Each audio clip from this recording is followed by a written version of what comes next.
Hi, this is Doodling Debbie here with another video tutorial on how to make a frame inside a frame, like a frame with a border.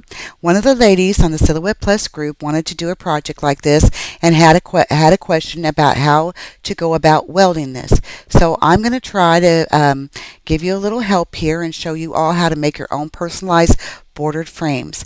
And if the sound quality is pretty bad, I apologize. I've been having some trouble. Okay, I'm going to take this snowflake and move it up here for right now. And I'm going to draw a frame. She wanted a square frame. So let's go in here and scale this appropriately. I'm going to make it about 7.5 by 7.5 so you can see it real well. And we'll hit the apply button.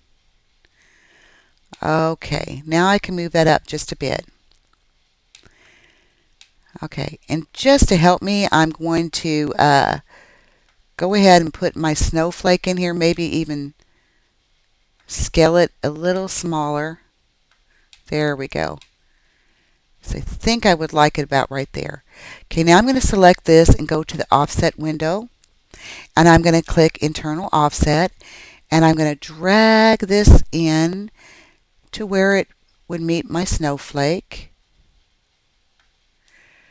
That's good enough. I'm just going to move my snowflake up here to give me an idea of where I want this. And if I were doing this for an actual project, I would spend more time.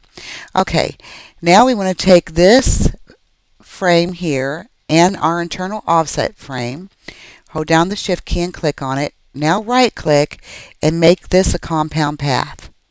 So now this is our outer frame and it is a compound path. Now for the inner frame, we're going to make another square.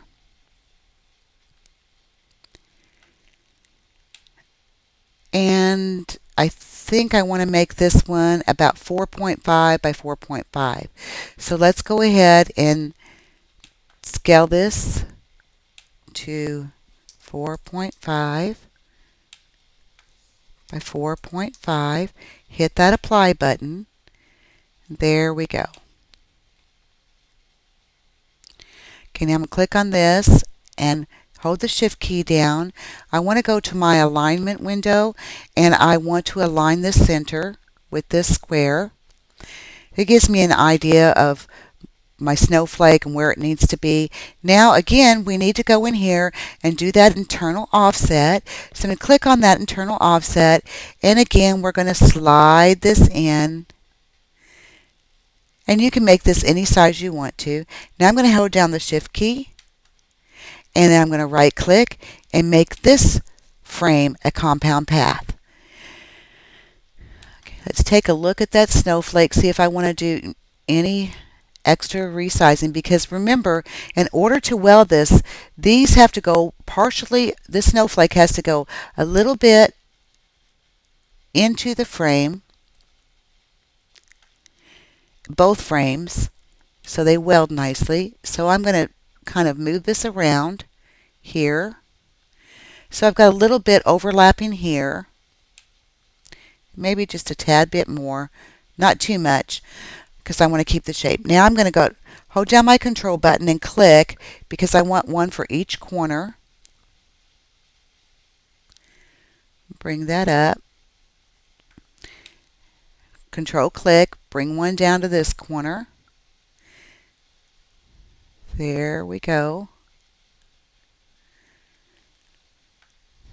And I'm going to flip this one horizontally because see if I get a better take on this. I'm going to resize this a little bit for this corner. Even though I would normally do this, I would spend more time exactly sizing everything down, but for this demonstration, this is the best I'm going to do. Okay, now I'm going to go to my replicate and I'm going to mirror this left, drag this over, making sure it does the same thing, overlaps just a bit, and I might have to bring this one up. There we go. And drag this down just a bit. Okay, now I'm going to hold down my shift key. I'm going to go to my alignment. I'm going to align at the bottom. There we go. And I'm going to hold down my shift key. Hold down my shift key, and I'm going to align these at the top. Okay, now I need to duplicate this again, so I'm going to control and click. And definitely going to have to resize this because it way overlaps. And control click to duplicate that again.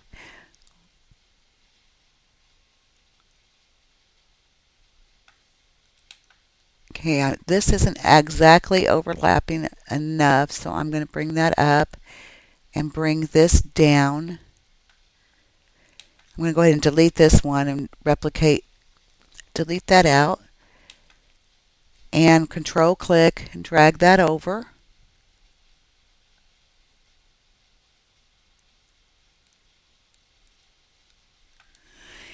And I'm going to zoom into this because I want to make sure that these are overlapping, that the both squares a little bit. Because if they aren't, they will not weld nicely. So this could just use a tad bit more. And this could use a tad bit more. And as you can see, these others are overlapping enough.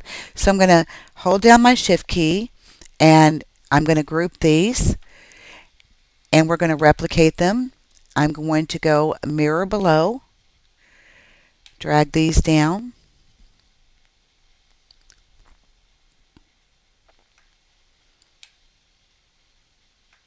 and over. And as you can see, I need to resize these a little bit. And I would go around and make sure that all these areas are exactly the same in between because normally we wouldn't do this, but it's still going to look pretty decent. Okay, now I want to rotate one copy, move them over here, and stretch this out so it overlaps a little at the middle here and a little at the top. There we go. And now I'm going to mirror this right. And I would align these up so they align exactly the same and stuff and do more with this. But like I said, for this demonstration, we're just going to do it this way. And I'm going to use my arrow keys just to bring that one down a little bit. Okay, now I'm going to go to a regular view so I can select all of these. And we're going to just drag our cursor across all of these, making sure all of your shapes are selected, and then go right here to the bottom and just hit that weld button. Now that it's all selected, this is a compound path now. They've all been welded together. We're going to fill that with a little bit of color.